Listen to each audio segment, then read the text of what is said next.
bien, bonjour à tous. Alors, ce que je vais peut-être faire, moi, c'est d'une certaine manière vous proposer immédiatement un certain nombre de conclusions avant d'adopter l'ordre qui vient d'être adopté à l'instant, ou plutôt un certain nombre d'affirmations pour vous décrire le métier que je fais, avec ses singularités, ses spécificités, et puis aussi pour montrer que dès l'abord, c'est une première affirmation qui suit la constatation de Jean Audouze, c'est que, évidemment, je pense que pour bien fonctionner dans une démocratie, il faut des citoyens éclairés, il faut des citoyens au maximum éclairés, et que pour des tas de choix, pour des tas de situations, pour des tas de compréhensions, la science, les sciences, et puis aussi, parce que je ferai un distinguo très fort entre les sciences appliquées et les techniques, doivent être dans le bagage au maximum commun de tous les citoyens, les citoyennes d'une cité démocratique. Je pense que c'est pas une pétition de principe, mais en tout cas c'est pour vous indiquer tout de suite dans ce cas-là quel est mon rôle. Par rapport aux scientifiques qui donc sont dans la recherche, le rôle de tous les journalistes scientifiques, d'une certaine manière, c'est d'être des passeurs. C'est-à-dire qu'il y a une activité scientifique permanente, avec beaucoup de disciplines, avec beaucoup de sous-disciplines, que cette activité-là, elle est évidemment d'abord réservée aux pairs, entre eux, aux pairs qui partagent la même discipline et qui partagent aussi l'évaluation de ces résultats. Je vais y revenir avec plus de détails pour vous expliquer en tout cas comment je vois, comment fonctionne la science. Donc en tout cas d'être un passeur.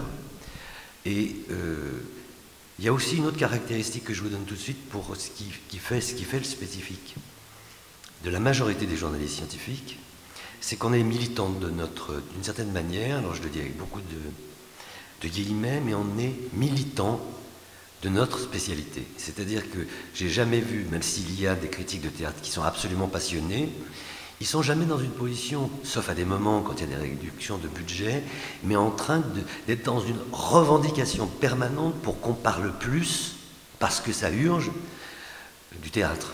Alors que le journaliste scientifique, il a le sentiment d'abord parce qu'il y a une sorte d'hostilité sur laquelle je dirais peut-être deux mots.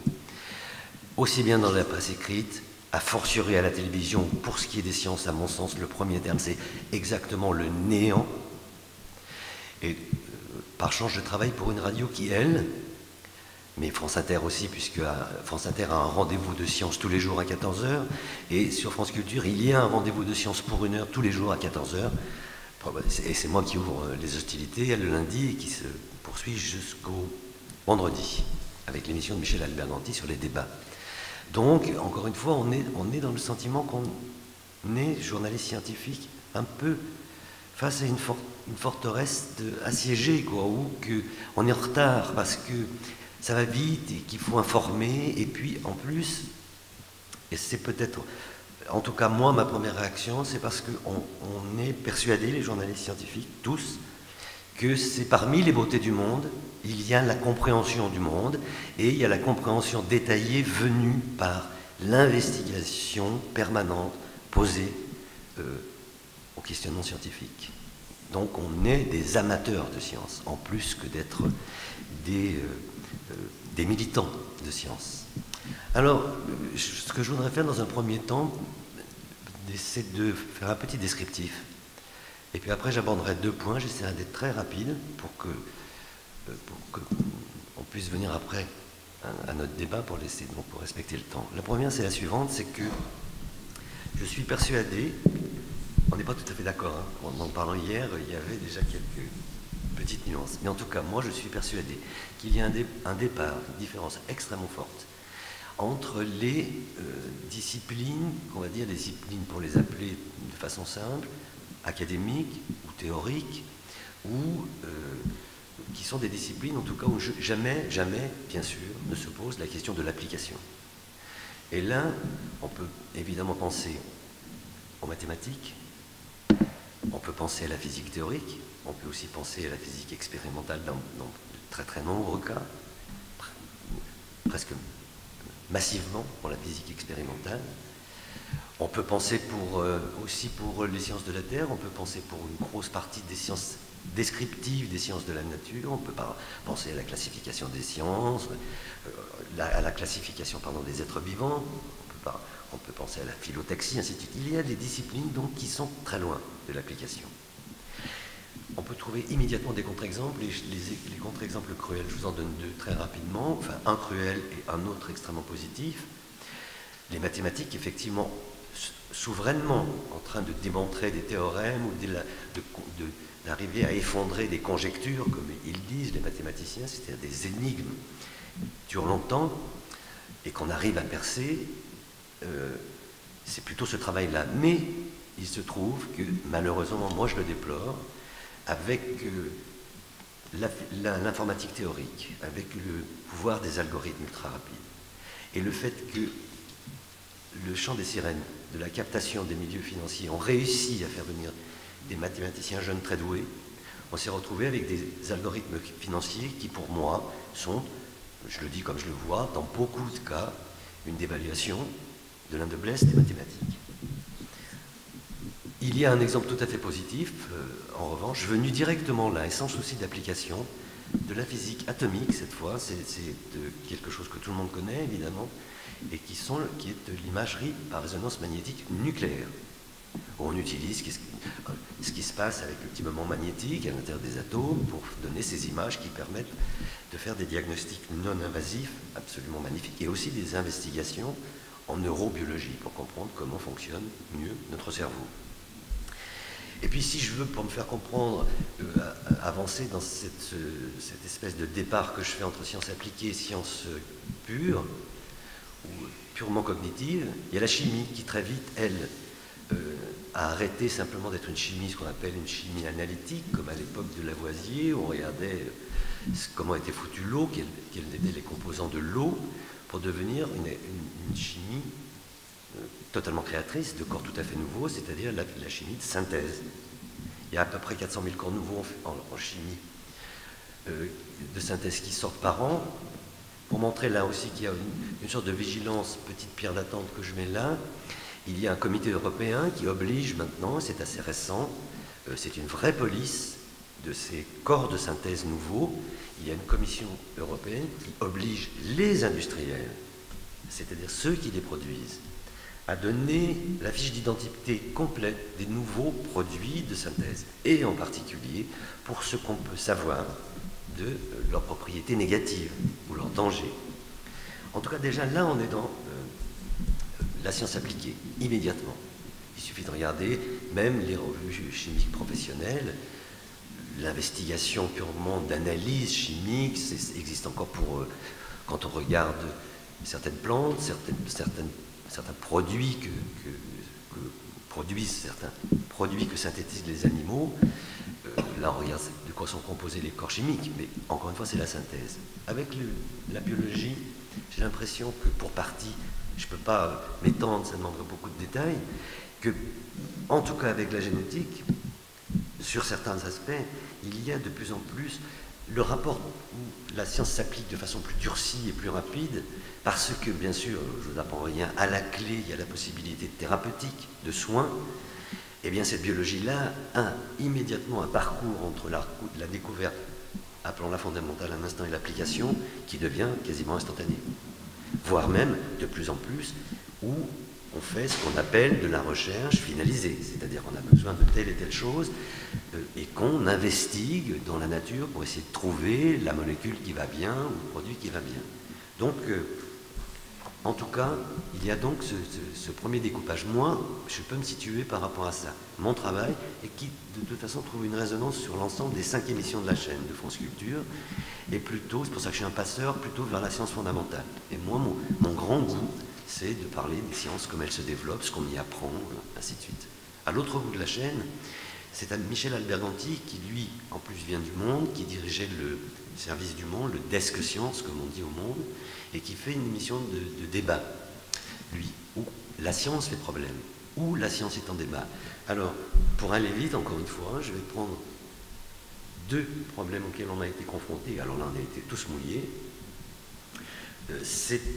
et qui ont donné lieu à 2 travaux absolument magnifiques d'un journaliste du Monde, et qui a fait des livres absolument inédits sur le thème, qui s'appelle Stéphane Foucard, le journaliste, et qui a écrit 2 livres dont je pourrais vous donner les titres si ça vous intéresse. Un, c'est une enquête extrêmement fouillée sur ce qui s'est passé avec ce qu'on a appelé les climato-sceptiques, et une autre, la dernière, extrêmement fouillée, sur ce qu'on peut appeler le lobbying permanent des affreux de l'industrie du tabac aux États-Unis, qui sont évidemment des magouilleurs d'experts, qui donnent comme indice de réfléchir sur ce qu'on appelle les faibles doses, qui embrouillent tout le monde, et où on a vu des ramifications telles que pour se donner une certaine crédibilité académique dans leur pseudo-évaluation concernant les risques du tabac, avaient jusqu'à la malice de financer des recherches strictement académiques pour quelqu'un qui pouvait évidemment pas être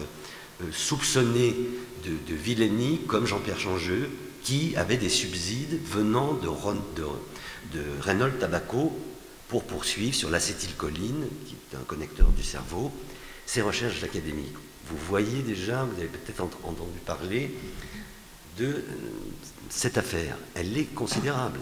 Elle est considérable parce qu'elle engage complètement ce que je disais auparavant et ce que je vais dire d'un mot maintenant.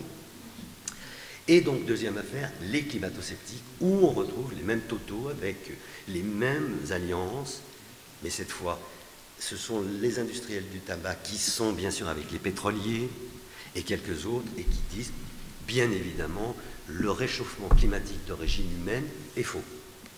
Le grand chantre de la chose a été Claude Allègre dans notre pays, qui avait fomenté un réseau que je dirais avec les guillemets limite mafieux dans un institut absolument au-dessus de tout soupçon qui était l'Académie des sciences.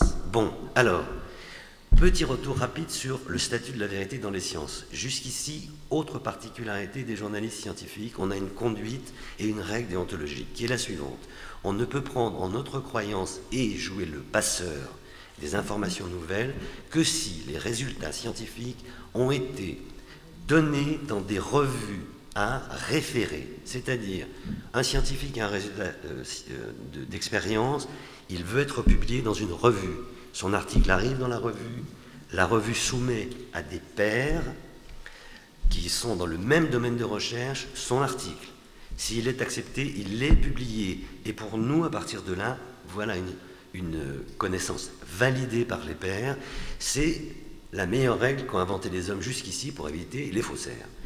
Et en plus, la communauté scientifique auto-évaluatrice d'elle-même est, à mon sens, l'une des plus sévères au monde. Tous les faussaires en sciences ont été dénoncés avec une très grande vitesse, et en science, être un faussaire une fois, on a perdu son boulot à vie. Si on regarde sur le politique, ça voudrait dire qu'il y aurait une règle de non-éligibilité pour la vie. Comment? Pas les bonnes adaptations. Ah, mais ils ne sont pas scientifiques. Ah non, surtout pas comme exemple. Bref.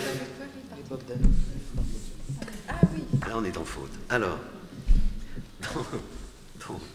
dans le cas, je dois aller vite, dans le cas donc de l'affaire du climato-sceptique, il y a une chose d'abord qui est tout à fait révélatrice, c'est qu'il y a un champion, toute catégorie, j'oublie tout le temps son nom tellement il me fait horreur celui-là, dans sa vilainie intéressée. Il s'appelle Pinker, j'oublie son prénom, c'est un Américain qui est en Californie. Il est absolument champion, lui, des dénégations universelles sûres. L'amiante, formidable, respirer à plein poumon, circuler, ça vous fera que du bien.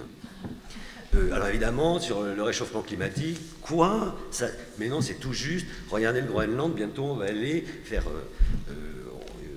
il n'y a pas de réchauffement climatique. Enfin, c'est le GIEC, qui sont à peu près 1000 chercheurs universels et faisant un rapport, comme vous le savez, ils sont faux. Tout ce qu'ils disent est faux. C'est que de l'à peu près. Donc, ce monsieur Pinker gagne un fric fou pour faire ses évaluations bidons avec ceux dont c'est le métier aux États-Unis, c'est-à-dire des pseudo-scientifiques académiques qui l'ont été un temps et qui travaillent avec les grandes industries. Il a des relais en France. Et c'est là où se conjugue le coup de l'industrie du tabac, puisque lui, il a dit respirer à plein poumon vos mégots, il n'y a aucun problème, vous n'aurez jamais une augmentation de la possibilité de cancer. Et un beau jour, puisque M. Alain Grain de bras droit, vous voyez que j'y vais, je dénonce tout le monde, il s'appelle M. Courtillot, qui lui aussi est un géochimiste, Et ce monsieur Courtillot a balancé une invitation qu'il avait faite à monsieur Pinker, mais il s'est gouré. Il l'a fait un peu comme M. Cahuzac qui n'avait pas compris qu'il avait raccroché. Lui, il n'a pas vu qu'il il a envoyé l'email à tout le monde. Et tout le monde a su que M. Pinker arrivait, alors qu'il voulait que le rendez-vous soit secret. C'est un acte manqué. C'est une autre science. Voilà. Donc on est dans une situation maintenant aussi de vigilance et où là, le journaliste scientifique s'épuise à une autre posture qu'il ramène aux pratiques standards du journalisme, c'est le journaliste d'investigation. Contre-expertise, refaire parler un autre spécialiste, savoir quels sont les réseaux, quels sont les copains, combien a touché quoi. Si on regarde ce qui s'est passé pour l'évaluation pharmaceutique en France, à tout le moins c'est une petite mafia, vous pourrez peut-être me concéder la chose. Donc voilà. Donc il y a une espèce de vigilance. Moi je reste béat d'admiration devant les résultats scientifiques que j'essaye de faire passer. Et puis il y a des petits soldats énervés, parfois je suis obligé de mettre la main, comme Michel Alberganti, comme Stéphane Foucard, qui eux font un autre boulot, qui est un boulot d'investigation générale, où il ne faut pas que des gens nous racontent des salades, quoi. Et puis peut-être pour conclure, un dernier mot aussi, je regrette beaucoup une chose, c'est que parmi parce qu'évidemment il y a des difficultés quand la science, avec ces techniques, se met en société. On peut penser aux nanotechnologies. Il y a eu la création en France d'une institution qui s'appelle l'Institut pour élaborer des débats nationaux, je ne sais plus son titre exact, il faudra me le rappeler, et qui donc a essayé d'établir un débat national sur les nanotechnologies, qui sont une pointe technique qui pose vraiment des problèmes importants. Et là, il y a eu dans le panorama des gens qui sont anti-progrès absolu, qui sont pièces et main-d'œuvre de Grenoble, pour qui, a priori, je pourrais avoir des sympathies quand ils sont dans un rôle d'extrême vigilance, mais qui sont contre le progrès et qui ont empêché que ce débat national soit tenu. Il faut reconnaître aussi que ceux qui l'avaient organisé auraient dû prévoir un peu mieux les choses. Donc voilà. Mais en tout cas, un autre relais pour cette science en société, qui peut former le citoyen aussi, la nécessité, mais en espérant qu'il soit réussi, d'un certain nombre de débats nationaux où tout citoyen français peut venir écouter, s'informer et puis dire j'ai pas compris ça, ou au contraire attention à ça, voir des choses même, puisque la compétence peut aussi au bout d'un moment se partager avec des non-spécialistes. Voilà.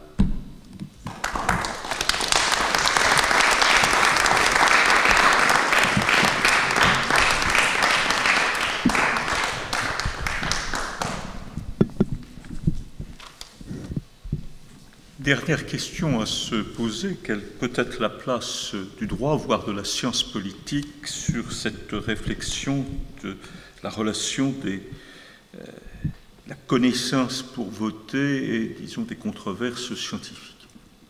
Oui.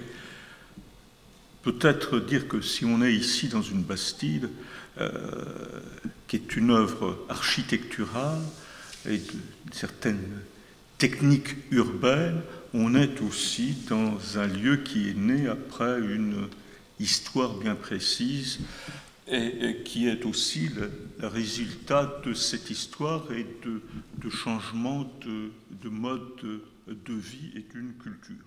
Donc je pense qu'il faut réfléchir.